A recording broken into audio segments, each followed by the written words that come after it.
Bonsoir à tous et à toutes et bienvenue à votre émission de la spiritualité de la semaine. Moment opportun pour vous connecter aux flammes qui émanent du temple de l'harmonie et du sabbat céleste, rayonnement spirituel. Ce rayonnement spirituel particulièrement vient vous donner la possibilité de voir des questions apparemment rhétoriques, des questions essentielles sur le plus souvent la nature véritable de l'homme, des questions sur les origines de l'homme ou la destinée véritable de l'homme, trouver véritablement satisfaction pendant cette émission intitulée Rayonnement spirituel sur Soleil FM 104.0 MHz.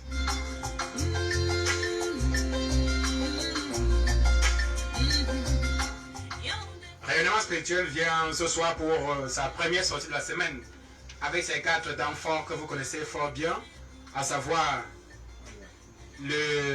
l'enseignement, et nous vous rappelons que nous sommes à la conclusion d'un long chapitre qui a pris pratiquement plus d'un mois, intitulé Les réalités du Christ. Et après l'enseignement qui sera fait par des personnes ressources déjà au panel ce soir, nous allons passer aux réponses des questions de nos amis auditeurs que nous recevons exclusivement par SMS, aux contacts qui vous seront donnés tout à l'heure. Et après les réponses des questions de nos amis auditeurs, c'est les nouvelles du silo. Le silo après la retraite spirituelle et avant les nouvelles du silo, c'est d'abord le zapping. Et en guise de zapping, comme toujours, nous prenons des enseignements particuliers reçus essentiellement par révélation depuis ce dernier temps pour vous nourrir véritablement. Restez connectés spirituellement. Le meilleur, c'est dans quelques instants.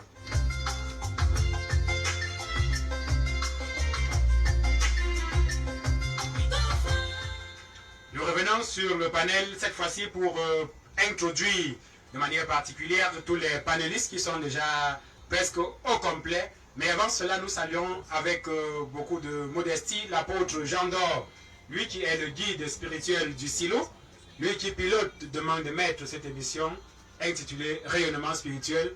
Nous saluons également la marraine du silo, cette femme particulière qui soutient véritablement le guide spirituel du silo. Nous saluons les apôtres, les prophètes et tous les amoureux de la spiritualité, sans oublier notre frère Clovis qui assure la prise des vues pour nos amis Facebookers et notre frère Jean-François qui assure la mise en onde. Nous revenons dans le panel pour saluer notre sœur, l'apôtre Sandrick, à qui nous disons bon après-midi. Bon après-midi, Guy. Félicitations, parce que tu as envolé un... Hein? Je ne le reprends pas. Hein? Merci. Oui. Merci. Bon après-midi à tout le panel, bon après-midi à toute l'équipe technique, bon après-midi à notre guide, l'apôtre Jean d'Or, bon après-midi à tous les amoureux de la spiritualité. Je n'oublie pas les internautes et je salue également la marraine du silo. Comment vous allez? Je vais très bien, Guy. Très bien, merci. Ok. Nous saluons également notre sœur Yolande, à qui nous disons bon après-midi. La prophétesse Yolande, Guy. La prophétesse Yolande et la prophétesse Yolande, c'est elle qui est aux antennes. Bon après-midi à tout le panel, bon après-midi à l'apôtre Jean d'Or, l'apôtre Jean Daniel. Bon après-midi à tous les internautes. Bon après-midi à tous les sympathisants qui sont à l'écoute. Et même les curieux qui nous écoutent pour la première fois, bon après-midi spécial. Comment vous allez? Je vais très bien. Nous revenons avec notre frère Djihadi, à qui nous disons bon après-midi. Bon après-midi à tous nos amis auditeurs, bon après-midi de façon particulière à notre frère Gitifé qui a congolais en Jusnos. On peut dire qu'il revient comme ça là de sa lune de miel, tout rayonnant, tout joyeux, tout, on pourrait dire comment, tout content, n'est-ce pas, de vivre, on va dire, les douceurs, n'est-ce pas, du mariage. Et pour faire le petit fait, une fois de plus, félicitations. Merci. Et c'est avec avec le temps qui se passe, je me rends compte que le prophète Georges avait besoin de s'accrocher sur un verset particulier de la Bible. Il rappelait chaque fois que qui trouve la femme a trouvé du bonheur. Voilà. Et on commence à le vivre déjà. Effectivement. Voilà. Il faut certainement contaminer ceux-là qui n'ont pas déjà trouvé femme, certainement qui vont trouver aussi bonheur. Mais on dit le mariage n'est pas un long fleuve tranquille. Il faut s'attendre aussi et se préparer à parfois des moments difficiles. On ne le souhaite pas, mais ce sont des réalités qu'il faudrait, on pourrait dire, intégrer pour véritablement bien jouer son rôle et assumer ce rôle, parce qu'il n'est pas du tout facile. Il n'est pas du tout facile. Nous espérons que madame se porte bien. C'est elle qui vous a mis, on va dire, dans ces conditions aussi agréables. Effectivement, vous vous rendez compte, je veux sortir, elle me dit, non, tu vas t'habiller comme ceci. Voilà. Elle dit, non, la coiffure n'est pas, ainsi de suite. Ces petits détails, parfois, nous manquent, nous les hommes. Voilà. Donc, c'est particulier Ouais. et ça réchauffe le cœur. Voilà. Et je crois qu'il ne faut pas oublier ces moments-ci, parce qu'à un moment, quand on va passer à la phase de turbulence, donc ce sont ces moments-ci qui vont certainement vous Renforcer, rassurer oui. et vous renforcer, parce que il faut s'y attendre. Bon, sans véritablement souhaiter que ça arrive très vite. Il faut certainement rester, on va dire, dans cette émotion très positive et surtout garder les attitudes de ce moment. C'est ce qui permet, n'est-ce pas, parfois à des couples de vivre des décennies durant.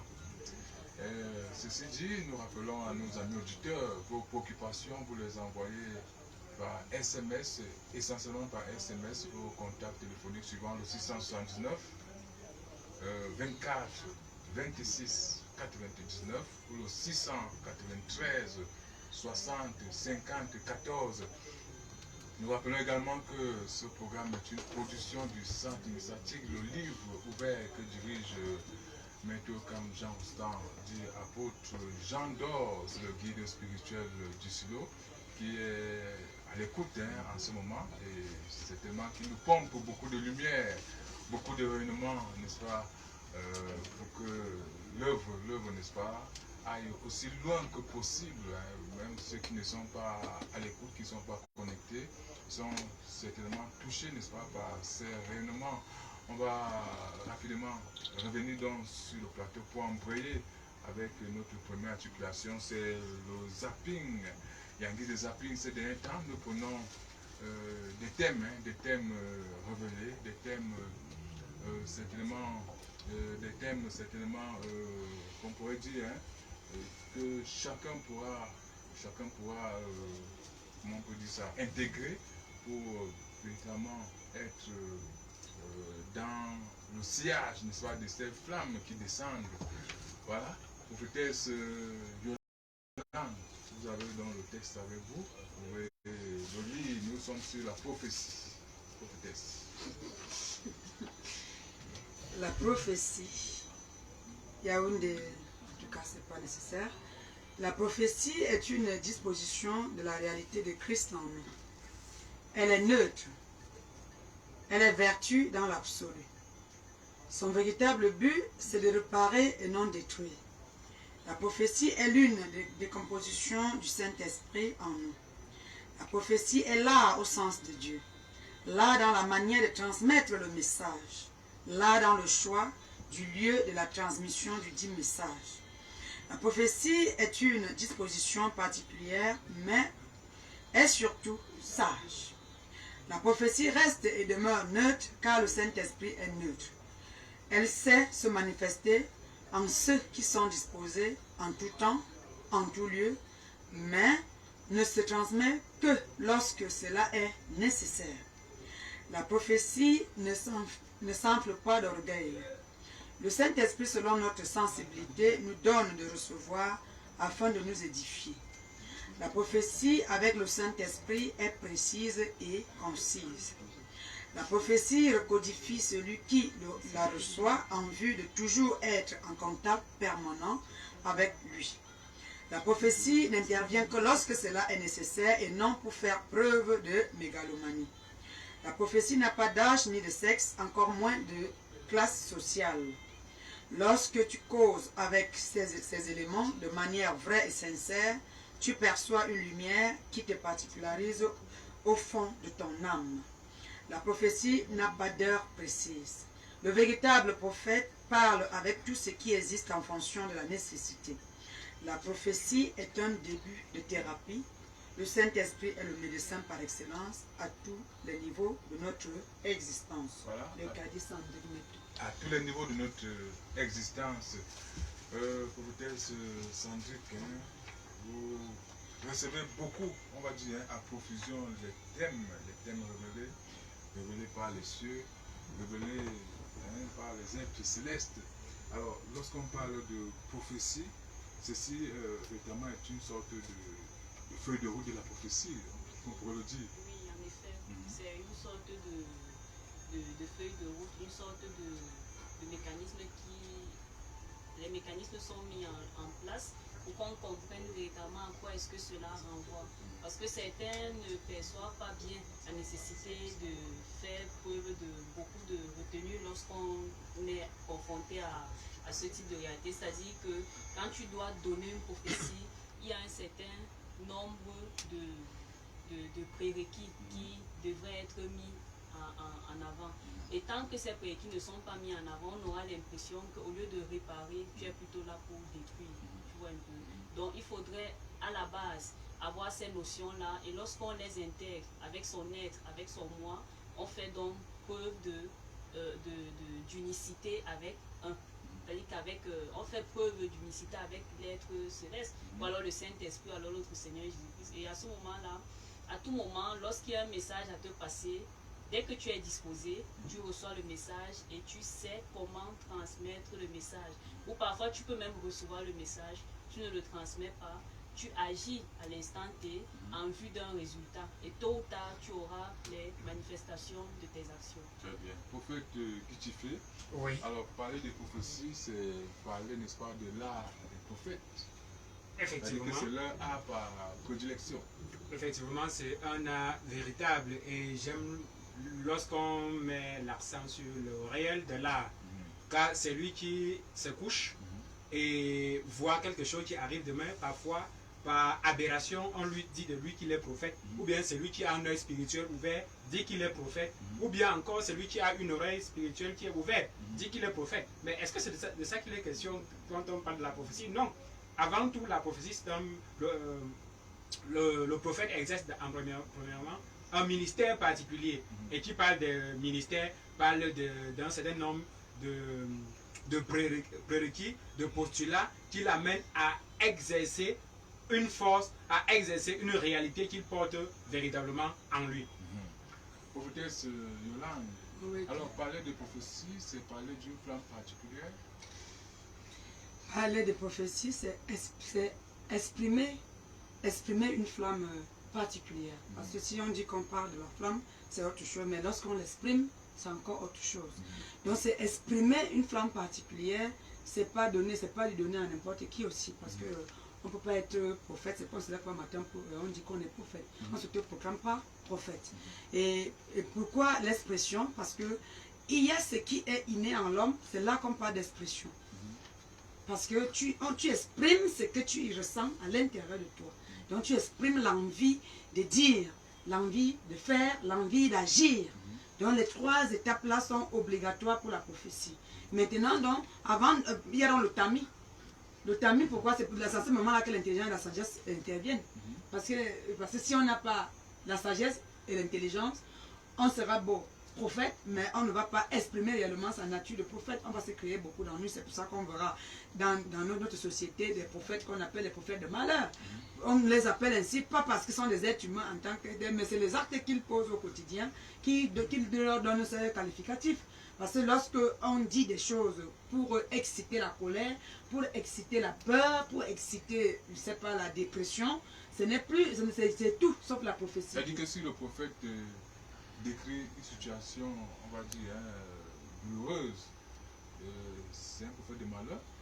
Guy, ce n'est pas parce qu'on a décrit une situation malheureuse, c'est parce qu'on a dit des choses qu'on ne devrait pas dire. Tout à l'heure, le prophète Sandrick faisait référence à ça, que c'est pas tout.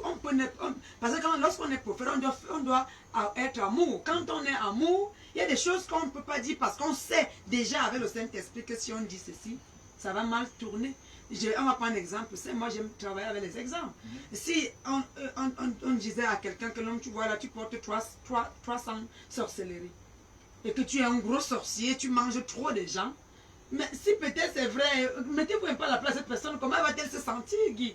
Voilà un exemple d'un prophète. Mais si c'est vrai et qu'elle se reconnaît, non, il y a un non, problème? non, si ça veut dire que la morale, elle doit foutre le camp, l'éthique doit foutre le camp, la discipline doit foutre le camp, pour qu'on revienne dans la barbarie et dans les mots sans vérité faille. fait mal. Hein? C'est pas, Guy, je pense que ce qui est subtil, est-ce qu'on peut prouver cette vérité-là?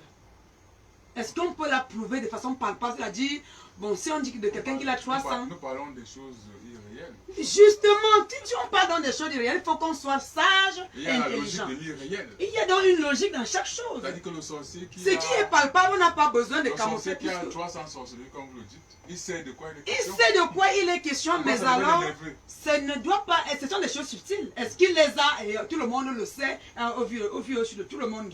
Il faut qu'on ne soit, on ne doit pas être paranoïa. Il faut qu'on soit vrai. Il faut qu'on cherche le Saint-Esprit. Si on est dans prophète, ça veut dire qu'on est bien outillé de façon subtile. On sait comment canaliser les émotions et comment canaliser les personnes qui sont devant nous pour dire des choses, pour les appesantir. Très bien. Le prophète dit, je viens avoir revenir à la prophétesse André. Oui. Alors le prophète devrait, on va dire, consoler ses vis-à-vis, ceux qui viennent à lui. Oui, ça fait partie des trois... C'est-à-dire que quand il dit consoler, c'est-à-dire que essentiellement consoler, c'est-à-dire s'il voit, je ne sais pas moi, il voit des actes, je sais pas, négatifs, il voit des comportements déviants, il console simplement les gens, hein, c'est ça. Là, Guy, il n'est pas question de ça. Parce que la consolation fait partie des trois objectifs ou des trois finalités visées par la prophétie. Il y a la consolation, l'exhortation et l'édification. Mais la consolation ne consiste pas à voir une personne qui est en train de commettre des gaffes et à lui dire vraiment, nous savons que le Cameroun est dur, vraiment, nous savons que la chair est faible, parce qu'on peut manger les gens. Non, il ne s'agit pas de ça, Guy. Il y a des moments, en principe, où le prophète est appelé à dire de manière crue la vérité à l'autre.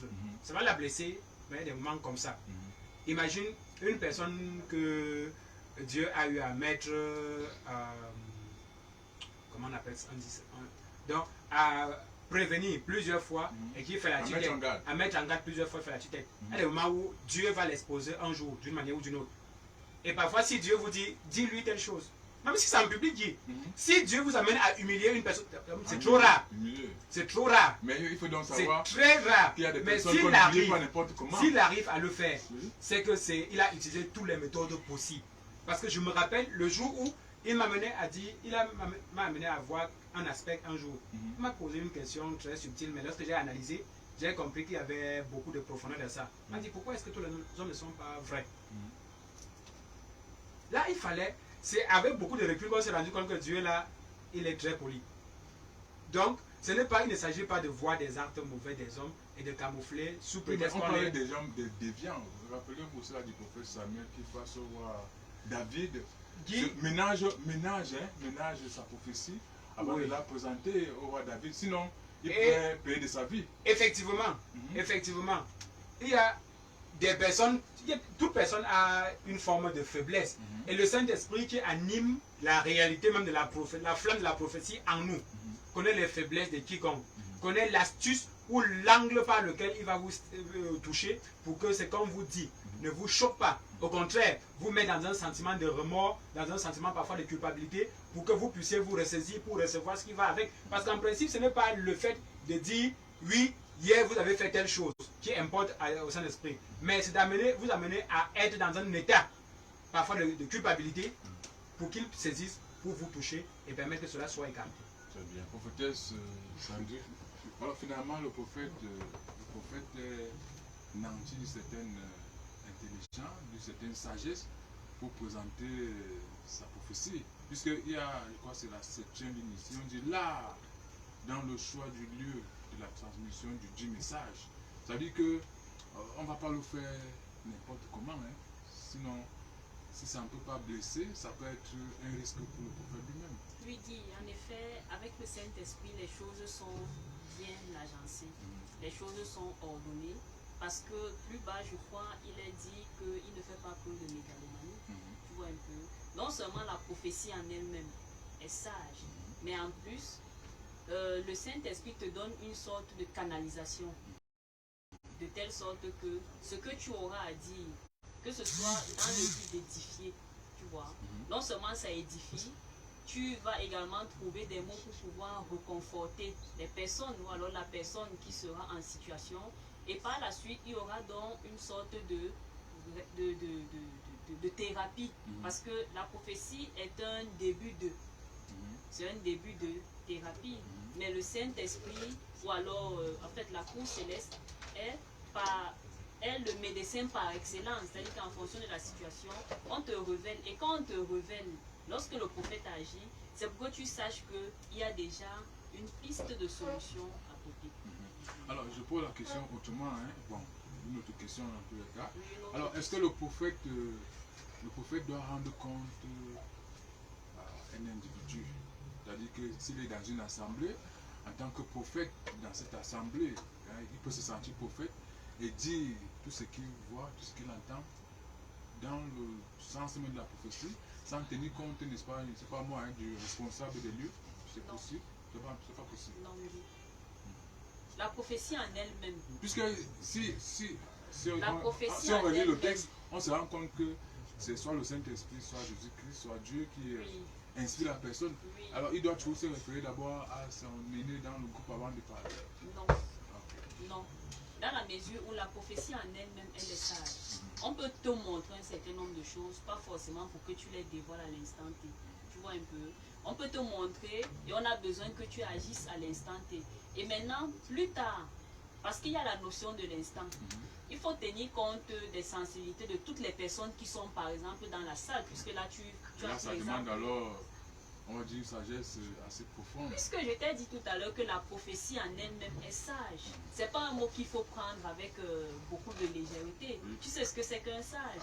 Et au sens de Dieu, un sage n'est pas pris comme nous prenons. Un sage est d'abord amour. Voilà. Avant d'être intelligent et autres. Et son but, ce n'est pas de casser. Son but, ce n'est pas de briser. Son but, c'est de réparer. Et tu sais qu'un véritable sage ne parle pas n'importe comment. Merci. Prophétesse Yolande, oui, okay. On revient sur un aspect ici, là, je sais plus, c'est la cantion. On dit la prophétie recodifie celui qui la reçoit en vue de toujours être en contact permanent avec lui. Mais on voit souvent des gens qui reçoivent leur prophétie, parlant d'eux-mêmes, mais qui la rejettent complètement. Est-ce qu'à ce moment-là, on pourrait dire que la prophétie n'a pas atteint son but? Non, Guy, ça veut dire simplement que la personne n'est pas prête. C'est aussi ça. Parce que si on a le rejet, ça veut dire qu'il y a quelque chose qui se passe encore en nous. On parle du prophète qui est plein, celui qui a la certitude, celui qui est dans la conviction, celui qui est dans le détachement, celui qui est dans l'amour au sens de Jésus-Christ. C'est ce prophète-là dont on parle ici. Il est celui-là qui accepte tout, qui aime tout. Donc, en tout cas, il lit chaque matin 1 Corinthiens 13. Et ce prophète, quand je dis lire, ça veut dire, il imprègne cela. Okay. Je m'explique. Il imprègne cela en lui, tous les matins, tous les soirs, à midi, à n'importe quel moment. Ouais. C'est celui-là qui a déjà reçu la transformation. Parce que pour qu'on dise de quelqu'un qu'il est véritablement prophète, c'est celui-là qui a déjà brevé toutes les étapes. Il n'est plus avortant, il n'est plus un enfant, il n'est plus... je ne sais pas, un élément de gêne, ou alors il n'est plus dans la vantardise, parce que si on rejette notre propre prophétie, ça veut dire qu'on a la vantardise. Or, la vantardise ici exclut obligatoirement l'intelligence et la sagesse. Nous parlons du prophète, celui qui se sent, on a parlé de l'expression de la prophétie, celui qui s'exprime et qui a déjà traversé toutes ces étapes, qui a grandi, qui est mature. Mais celui qui n'est pas mature, il est clair.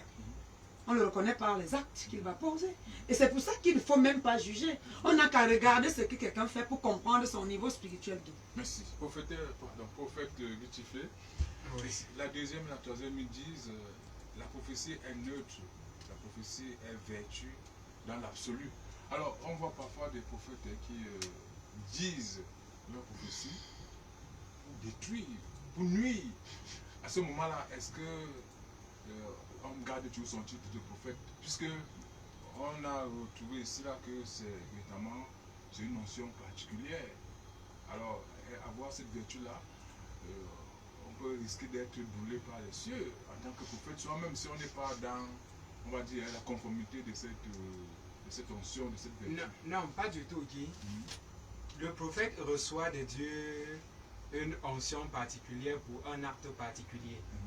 Qu'il réussisse ou qu'il échoue, l'instant viendra où il sera, on va lui demander des comptes. Mais pendant qu'il est en train d'échouer ou bien pendant qu'il a échoué, malheur à toi si toi tu le juges. Et malheur à lui s'il est en train de détruire. Ça le regarde lui et Dieu. Pour l'instant, ça le regarde lui et Dieu. Mais ça n'empêche pas qu'il porte le manteau de prophète. Qui va enlever ça? On enlève. C'est là. Sauf que toute flamme doit avoir toujours l'huile. La parole de Dieu nous rappelle que l'huile ne manque jamais sur votre tête. Il faut que la flamme que nous portons soit à chaque moment réanimée. Mais même si elle n'est pas réanimée, ça n'empêche pas que la flamme est là. Regarde le cas de Saül. Saül n'avait plus l'onction royale. Il n'était plus roi. Mais ça n'empêchait pas qu'il a reçu un jour l'onction royale. C'est la raison pour laquelle, lorsqu'il entre dans une zone remplie de l'onction de Dieu, il commence à prophétiser. Qui savait qu'il prophétisait? Mais lorsqu'il arrive là où, près de ceux qui sont portés de la réalité du Saint-Esprit, sa réalité commence à s'exprimer. Sa folie même disparaît. Parce que les mauvais esprits en lui étaient en lui parce qu'il n'y avait plus le bon esprit de Dieu en lui. Et ça le troublait. Mais ça n'empêche pas qu'il demeure loin de Dieu. Et c'est même la raison pour laquelle, même à sa mort, c'est lui qui l'a tué. David a tué, c'est lui qui l'a tué. Parce que qui t'a dit de donner le droit de porter main sur loin de Dieu? Alors, on va dire moralité, il ne faut pas juger, on va dire, celui que Dieu a choisi, même s'il est dans l'erreur. Qui maudit quiconque ose juger l'homme sur qui Dieu a posé son regard, même d'une seule seconde. Qu'il ait réussi ou pas, c'est son droit de réussir ou d'échouer. C'est un homme peut réussir comme il peut échouer. Mais toi qui le regardes, tu ne sais pas l'alliance qu'il a avec Dieu. Tu ne sais pas l'intimité qu'il a avec Dieu. Tu ne sais, il peut, dans le plan de Dieu, être programmé pour échouer pendant 25 ans. Et à la 26e année, il réussit et il répare toutes les erreurs. Mais toi, tu le juges pour un acte qu'il a fait. Merci. Pour terminer, en quelques secondes, prophétesse Sandrine, finalement, on ne doit pas chercher à voir le mauvais prophète parmi nous. C'est-à-dire que chacun avec son Dieu. Si vous êtes prophète, vous faites votre œuvre vis-à-vis de votre Seigneur. On ne doit pas chercher c'est pas moi, à juger l'homme de Dieu. Oui, Guy, bien évidemment. À certains moments, il y a des problèmes qui ne peuvent se gérer qu'avec Saint-Esprit ou Dieu. C'est-à-dire que chacun, à un moment donné, doit apprendre. Ça, c'est difficile à rester dans son pouvoir. Tu vois un peu. Si tu te rends compte qu'il y a un écart, chez l'autre, si tu peux agir en esprit, fais-le. Tu vois un peu. Parce que parfois, on se focalise sur des choses qui ne nous font pas du tout avancer. On a besoin de nous ailleurs. Mais dès qu'on prend déjà 30 minutes, 45, 1 heure de temps à regarder ce que l'autre a fait, nous-mêmes aussi, nous sommes en erreur. Voilà. Merci bien, merci. Chacun va, on va dire, tirer de cette réflexion l'essentiel. Surtout ne pas juger les hommes de Dieu et également ne pas, n'est-ce pas, tomber dans l'erreur, parce qu'on nous a avisé qu'il y aurait des faux prophètes à la fin des temps. Et si vous êtes, n'est-ce pas, dans la main de ces faux prophètes, mal à vous également. Donc, dans tous les cas, faites tout, n'est-ce pas, pour attirer essentiellement ce qui est bien, pour ne pas être dans ces erreurs-là.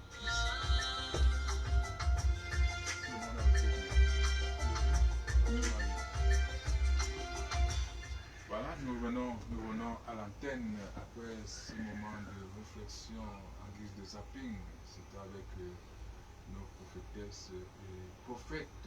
Nous saluons comme ça nos amis internautes et tous ceux qui prennent le temps en marche. L'émission c'est bien événement spirituel sur la Radio Soleil, la fréquence de modulation. Nous la rappelons toujours, c'est 104.0 MHz. Et pour les amis qui veulent n'est-ce pas, voir ce programme en radiovision, c'est sur Facebook en direct et même en différé pour ceux qui peuvent regarder plus tard. C'est bien Silo Cameroun Jean Yokam, c'est la porte d'entrée. Silo Cameroun Jean Yokam sur Facebook. Voilà, on passe à l'enseignement prophète Guy Tifé.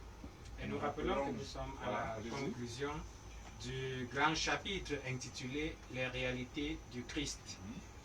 La vue du sang ou le manque de lumière perturbe le bon fonctionnement des réactifs de cette terre, c'est-à-dire la terre à haute. Les exercices de détente et d'élongation équilibrent le contexte du moi. Jésus a la particularité de se déplacer gracieusement dans la nature en s'appuyant moins sur les talons et sans brusquer l'aisance des épaules. Cette aisance facilite la digestion et la contemplation. Le souffle constant de Jésus lui confère une vitalité psychique exceptionnelle, un sens de l'équité et de l'harmonie. C'est de l'équilibre avec le destin et l'harmonie qu'émane l'adaptation extraordinaire au sens chez Jésus. C'est un être de lumière dont la végétabilité est excellente. Les réalités du Christ découlent de la vie en harmonie. C'est la sagesse de la vitalité. C'est l'idéal du destin dans l'harmonie avec la vie. Voilà, l'idéal du destin dans l'harmonie avec la vie. Prophétesse Yolande, Oui, Guy. voilà, c'est pratiquement la deuxième partie de cette conclusion, deuxième partie et fin. Donc tout au long de cette semaine, nous allons aller pour conclure les réalités du Christ, prophétesse. Oui, Guy. On retient déjà quoi? Il a noté que toute personne qui veut rechercher le chemin de Christ doit lui ressembler obligatoirement. Pas au bout de l'être, bien évidemment, mais dans les actes, dans la manière d'être, dans tout ce qu'il a réalisé et dans tout ce qu'il est. Parler du Christ ici, c'est parler de soi-même, d'une manière ou d'une autre, Guy, puisque nous sommes et nous devons être exactement des christiques, parce que lui-même il l'a dit, celui qui croit en moi, mon Père et moi viendrons élire domicile et nous formerons un. Ça veut dire que pour qu'on parle d'être croyant ou alors d'être chrétien ou je ne sais pas, être en communion avec Jésus-Christ, il faille qu'on forme un avec ce Jésus-Christ-là. C'est la chose la plus difficile mais pas impossible, raison pour laquelle donc, tout ce thème nous montre les réalités de Christ pour comprendre à quel niveau on se situe. Quand on regarde, ça nous teste, ça nous met dans un test bien précis et dans une évaluation bien précise. Parce que si on est élève et qu'on ne s'évalue pas, ça veut dire qu'on ne peut pas être un bon élève. Donc c'est dans ce sens-là que l'auditeur qui nous écoute, il comprend tout simplement que c'est le moment. Même s'il est à la conclusion, même s'il est au début, il y a quelque chose à retenir toujours. Très bien, on va prendre la première phrase avec la prophétesse Sandrine. La vue du sang ou le manque de lumière perturbe le bon fonctionnement des réactifs de cette terre. On parlait la dernière fois de la terre haute. Ah bon? Je pense, hein? Non. C'était la De terre. la terre située à la base du pavillon. Voilà, à la base De l'oreille. du pavillon de l'oreille. Voilà, voilà. Catalyseur du monde. Voilà. Alors, prophétesse Sandrine, alors qu'est-ce qu'on peut cerner Oui, déjà en fait, pour le profane, on voudrait juste nous faire comprendre que, tu vois, il y a souvent une sorte de panique lorsque on est confronté au sang. Ouais. Tu vois, Le sang fait peur. Oui, il y a la panique qui naît. Et on revient sur la notion de la gestion des émotions. Quand on sait comment est-ce qu'on peut gérer ses émotions, je t'assure que même des situations compromettantes ne nous choquent plus. Parce que nous sommes déjà psychologiquement préparés à toute éventualité et on sait qu'avec Christ, c'est possible qu'on passe par certaines épreuves pour nous permettre pour nous donner l'opportunité de grandir sur le plan spirituel. Et quand on évoque l'aspect lié au manque de lumière, c'est tout simplement le fait de ne pas savoir gérer ce type d'émotions. Parce que si moi je sais comment est-ce que je peux gérer mes émotions, si je peux ne pas paniquer devant quelqu'un qui est ensanglanté, peut-être devant un blessé, ainsi de suite, j'aurai l'opportunité de ne pas perturber le bon fonctionnement. Alors, pour être simple, ça veut dire que celui qui voit le sang, quelqu'un d'ordinaire qui voit le sang peut-être abondamment, cette artère-là est perturbée. Oui, cette artère est perturbée si il ne sait pas comment il peut canaliser. Oui, c'est-à-dire que quand il voit le sang, il panique. On peut dire que c'est mieux de parler il a de plus la la panique. compassion quand même. Non, c'est pas une histoire de Parce que quelqu'un qui est compassion. en train de saigner abondamment, au moins. Non, c'est juste que tu es pris de panique. Et quand tu es pris de panique, il est difficile pour toi d'être lucide. Et cette artère-là donc est perturbée. Et cette artère-là, elle est donc perturbée. Or, lorsque tu as la lumière, c'est la raison pour laquelle on a parlé de la lumière. Lorsque tu as la lumière, par anticipation, tu sais comment est-ce que tu calmes. C'est même toi qui viens et qui calme ceux qui sont autour. C'est pour ça qu'on a parlé de la position tout à l'heure. C'est-à-dire que tu reconfortes, tu édifies, tu réchauffes, tu les remets en confiance. Au lieu d'être pris de panique et dans une émotion voilà, incontrôlée. voilà, c'est donc ça le problème. Donc il faut savoir comment est-ce qu'on gère ce type de situation. Très bien, prophète Guitifé. Oui. Les exercices de détente et d'élongation équilibrent les contextes du moi.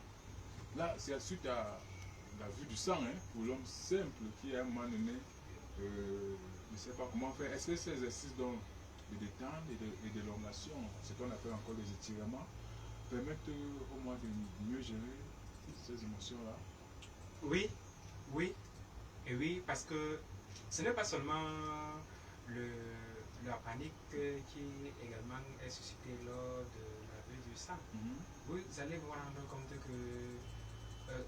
regardez le plus souvent lors des accidents de circulation, lorsque les personnes sont en train lorsque les personnes sont blessées, il y a des réalités en nous qui s'éveillent parfois sans que nous nous rendons compte.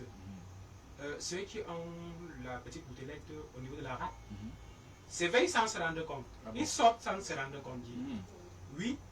Et c'est même pour ça que... C'est quoi? C'est la peur à ce moment ou alors ce ils sont pas la beaucoup peur. plus Ce n'est pas stimulés la par peur. autre...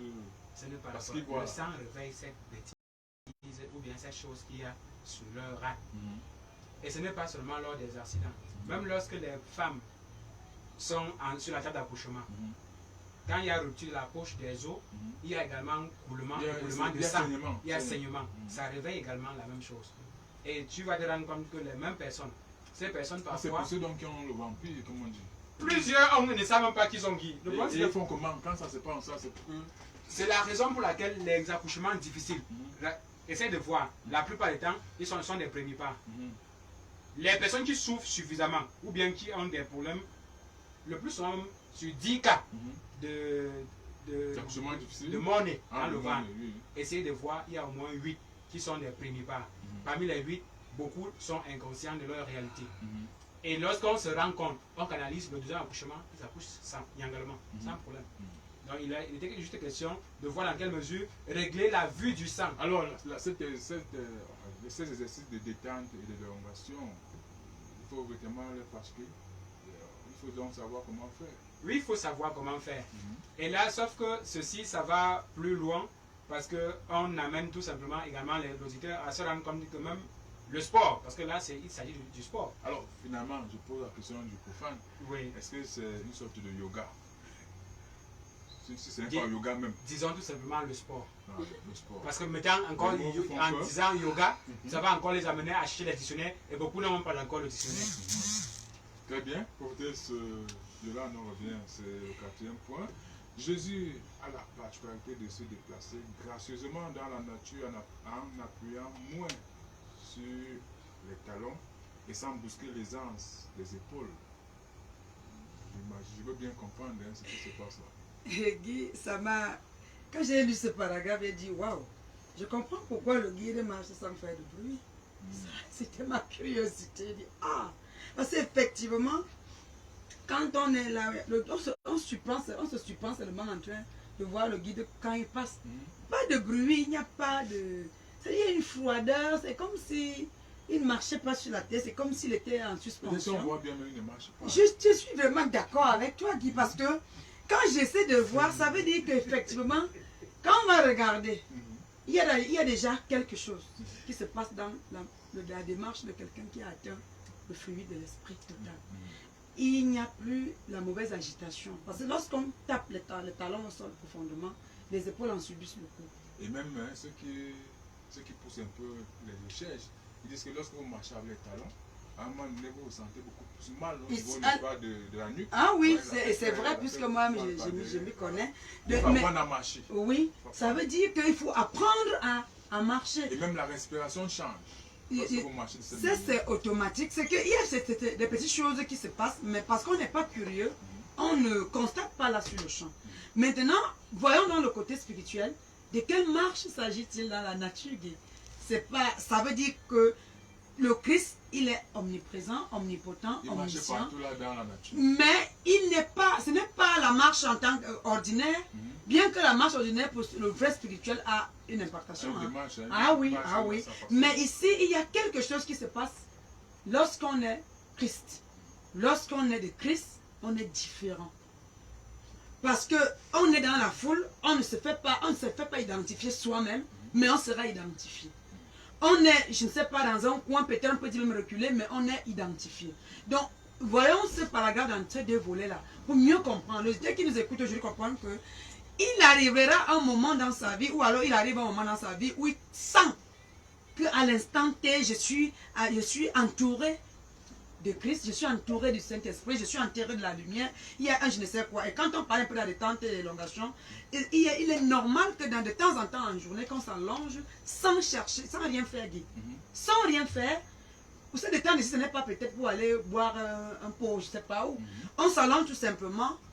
On peut mettre les bras le long du corps et on recherche une émotion spécifique où on sera neutre, sans penser à quoi que ce soit. C'est un exercice qui va nous permettre aussi de mûrir dans la spiritualité. Ouais. Au départ, je disais par rapport à... c'est pour canaliser le moi. Oui. Ouais. Et au départ, je disais que les réalités du Christ sont simples. Mais c'est à les vivre ce qui est difficile. Voyons dans la conclusion. Elle dit, cette aisance facilite la digestion et la contemplation. C'est-à-dire que si vous voulez bien digérer, il faut avoir cette démarche-là. Bien que les médecins... contempler.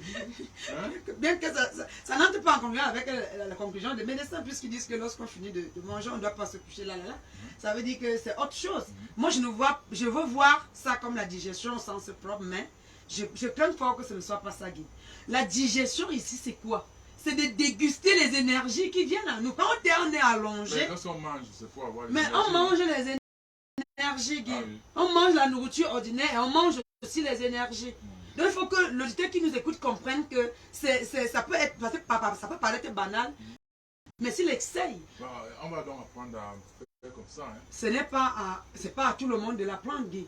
Il y a des choses qui viennent à nous naturellement, il y a d'autres que ça enfouit en nous, mais dès qu'on nous donne un paragraphe comme celui-ci, ça stimule quelque chose. Il y a des gens qui marchent mal, qui mangent mal, donc ils doivent apprendre, n'est-ce pas, ces bonnes habitudes.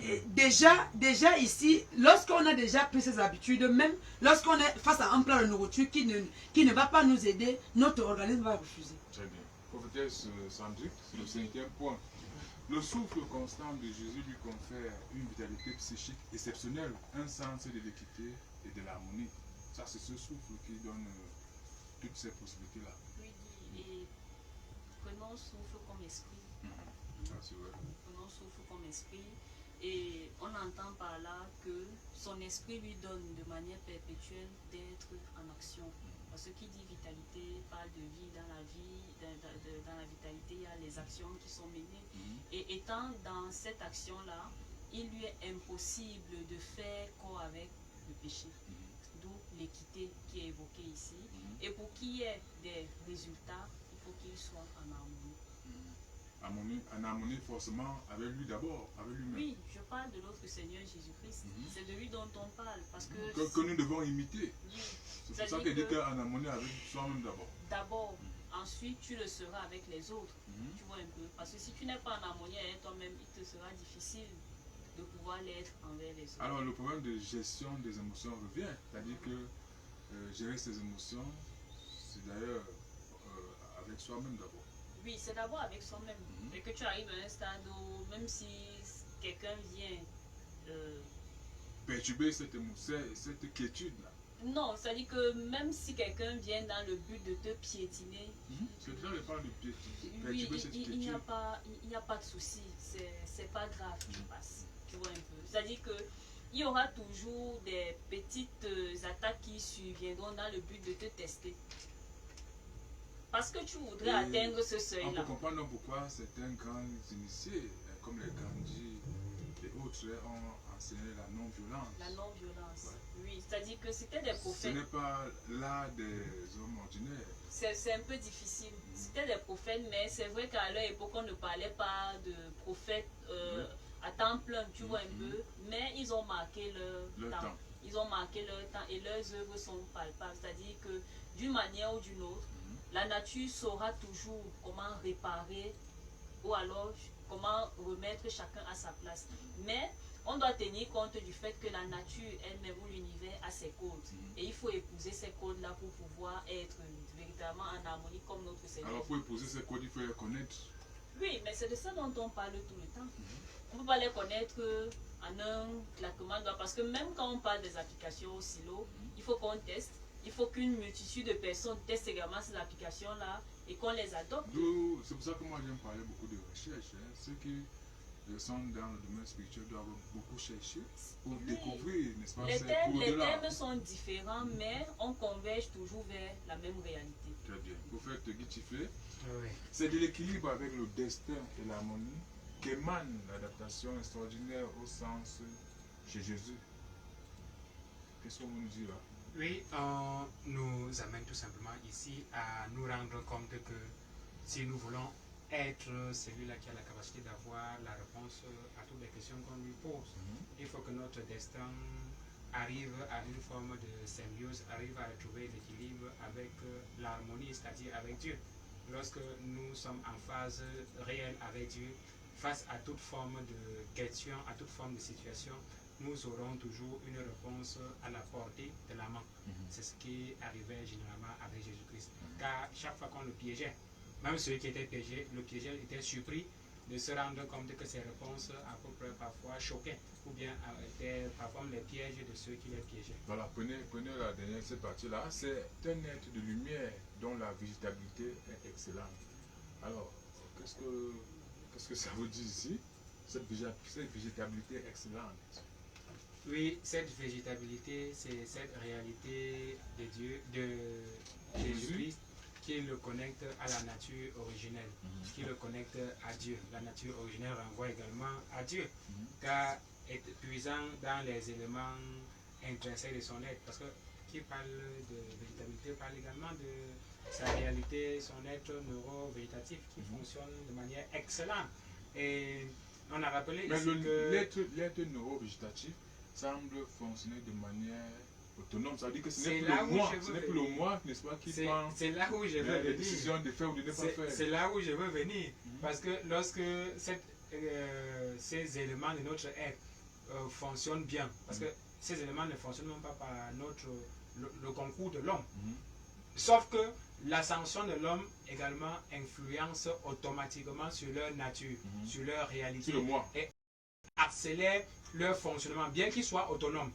L'homme influence sur leur fonctionnement en prenant une ascension spirituelle véritable.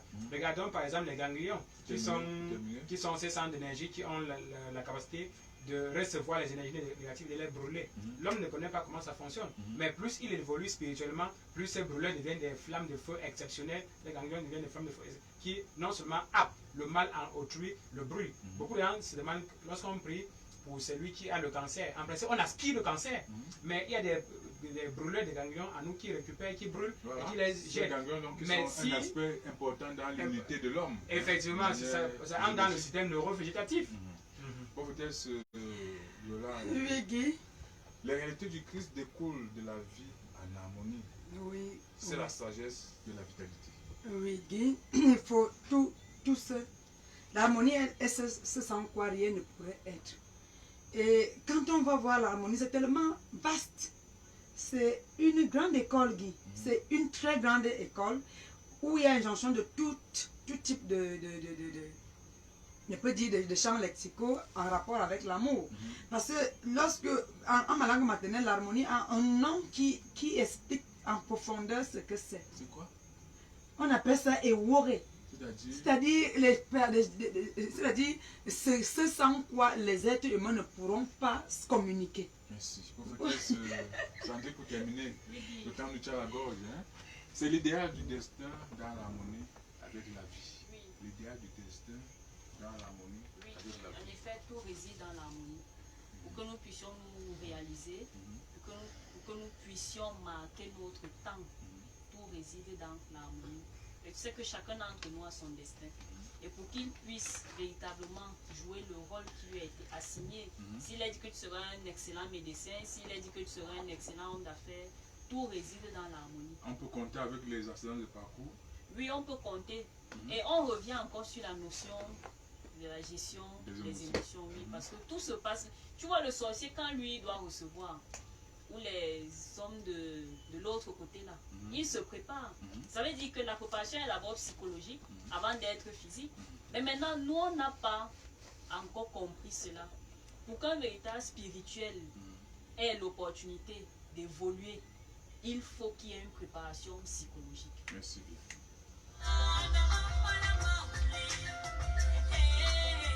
Voilà, rapidement, on va aux préoccupations de nos amis auditeurs. On remercie déjà les prophètes et prophétesses sur, n'est-ce pas, cet enseignement. Pour les préoccupations, nous rappelons, c'est au 679 24 26 99 ou au 693 60 50 14 uniquement par SMS. Bonjour Silo, c'est quoi être neutre et naturel? En plus, je ne me comprends pas. C'est où le problème? Besoin d'éclairage. Merci. Bonne émission. Notre ami n'a pas signé. Toi qui vas se reconnaître, tu vas lui répondre. Oui, être neutre et naturel, c'est juste se laisser aller, se laisser faire. On prend le cas des enfants. Tu vois, Dieu parle facilement aux enfants. Lorsqu'un enfant te relate son songe, il ne te dit pas comment est-ce que telle chose va devoir se réaliser. Il te relate les choses de manière terre à terre et il passe. C'est-à-dire qu'il va vaquer à d'autres occupations. Mais nous, parfois, lorsqu'on relate un songe, on a... je t'ai vu avec une voiture, Guy, tu passes pas des difficultés. Comment est-ce que tu feras pour avoir une voiture peut-être dans les 6 prochains mois? Là, il n'y a plus de neutralité. Non, ce n'est plus neutre. Or, il faut apprendre à accepter ce qu'on a reçu, à accepter ce qu'on a eu à nous passer comme message. Et par la suite, les mécanismes seront mis en place pour qu'on puisse être en contact avec le message et ce qui avait été prédit dans le message. Maintenant, pour le fait qu'il ne puisse pas se comprendre parce qu'il est dans beaucoup d'hésitations. Et en plus de cela, il y a eu des perturbations à son niveau lorsqu'il avait l'âge de 16 ans. Et c'est vrai que ces perturbations, c'était beaucoup plus sur le plan psychique. Il y a une rupture qui s'est produite lorsqu'il est l'âge de 16 ans. Et maintenant, il faut qu'on repart cela. Et par la suite, il y aura une confiance, parce qu'il n'a pas confiance en lui. Quand il va reprendre confiance, il va accepter les autres, parce que le fait d'être parfois fermé ne nous donne pas l'opportunité d'acquérir de nouvelles connaissances. Quand on est ouvert, on acquiert et on fait une synthèse avec le Saint-Esprit et les choses se déploient. Très bien. Bonjour, bonsoir Silo. Je rends grâce à Dieu car j'ai fait un rêve où je creusais les toilettes, les nouvelles. Voilà. Subitement, je me suis retrouvé chez ma grand-mère, plus précisément derrière sa maison, en train de creuser les toilettes. Après cela, je me retrouve dans sa cour, toujours en train de creuser, avec 4 femmes et ma soeur aînée, en lui donnant la patate, et moi-même on me donnait l'igname jaune et en me disant: ma fille, Dieu va te bénir. Si vous pouvez prier pour moi, je n'ai pas bien compris ce que la prophétesse Sandrine a dit la fois dernière, c'est M. Je ne sais pas si c'est toujours par rapport à la même préoccupation. Prophétesse Yolande. Oui, M doit comprendre tout simplement qu'elle est une parole normale extraordinaire. Elle est une exorciste et elle est matriarche et Dieu l'utilise consciemment ou inconsciemment, c'est pas important, pour dessoucher plusieurs handicaps dans sa famille côté maternel. Et qu'elle ne pense pas que, parce qu'il y a toujours une mauvaise interprétation du songe, qu'elle ne pense pas qu'il s'agit seulement d'elle, puisqu'il y a 4 familles en dehors d'elle. Ça veut dire qu'il y a 8 souches en réalité qui ont été dépouillées en profondeur. Et notre amie doit comprendre seulement qu'elle a un potentiel hors échelle et elle devrait le développer, pas en restant Il sans... faut qu'elle connaisse, hein. Elle le sait, elle sait. Très bien. Ce n'est pas une nouvelle personne, elle sait de quoi il est question. Elle est juste paresseuse parce qu'elle ne veut pas aller Au-delà de ce qu'elle connaît déjà.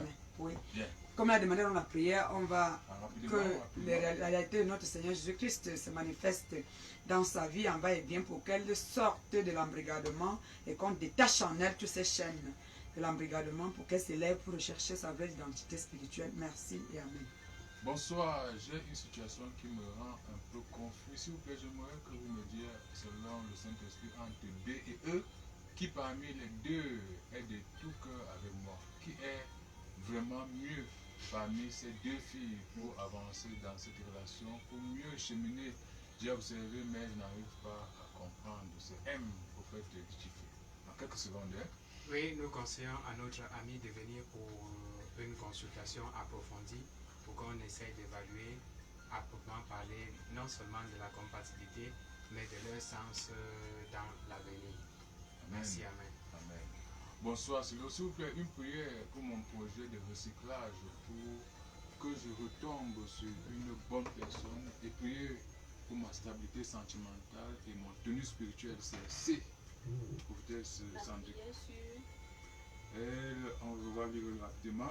Pour mon projet de recyclage, pour que je tombe sur une bonne personne et prier pour ma stabilité sentimentale et mon tenue spirituelle. Que le souffle de la réalisation dans l'absolu soit son partage et que cette personne reçoive ici et maintenant les données provenant de la connaissance intuitive, c'est-à-dire que celle qui vient directement de Dieu, et qu'elle fasse preuve de bonne complémentarité, que le souffle réparateur agisse également dans sa vie sentimentale, dans sa vie familiale aussi, mais qu'elle reçoive elle aussi des notions très essentielles pour la vitalité sur le plan spirituel, qu'elle reçoive également de manière perpétuelle des notions pour maintenir cette stabilité-là et soit en harmonie véritablement. Merci et amen. Amen. Amen. Rapidement, on passe aux nouvelles du silo. Le silo qui va se retrouver comme tous les mardis ce soir à 18h. Déjà hier, il y a eu une rencontre et là c'était au domicile même du guide. Je crois que c'est parti pour, on va dire, un déploiement différent de ce qu'on connaît déjà, peut-être sur Yolande. Oui, Guy, il y a des champs qui se sont déjà cultivés et il y a des récoltes qui se font en profondeur et de façon très très répétée. Il y a ceux qui récoltent abondamment, il y a ceux qui sont en voie de récolte, il y a ceux qui sont en voie de sémaille. Tous sont de Jésus-Christ et ceux-là, ils se doivent d'être patients et curieux de découvrir. Voilà, quelques secondes. Effectivement, le silo accède, du moins les amoureux de la spiritualité, éléments du silo accèdent à une nouvelle dimension avec Dieu. Et Dieu rappelait hier par le guide spirituel du silo qu'il y a non seulement remodulation de les données de leur aide, mais réactualisation des programmes depuis au moins 2 ans. Prophétesse Sandrine, Oui, Guy. un autre aspect. L'accent a été mis sur le pouvoir, la voix, le pouvoir, la et le voix savoir. et le savoir. Oui, l'accent a été mis hier soir là-dessus. Et je comprends pourquoi est-ce qu'on a décidé d'implanter cette flamme-là. Voilà, que cela soit dans l'apanage de tous et de toutes. Merci. Merci bien. On va donner vos contacts rapidement pour faire Guitifé. 676 16 18 03. Très bien. Prophétesse Yolande. 657 80 96 17 ou 671 01 56 66. Très bien. Prophétesse Sandrine. Oui, nous repos 694 69 97 17. Très bien. Et prophète Guitifé, en quelques secondes, vous concluez. Et on soit de ce. Oui, nous vous invitons tout simplement à rester connectés spirituellement. Nous vous revenons jeudi pour un repas véritablement solide. Merci et amen.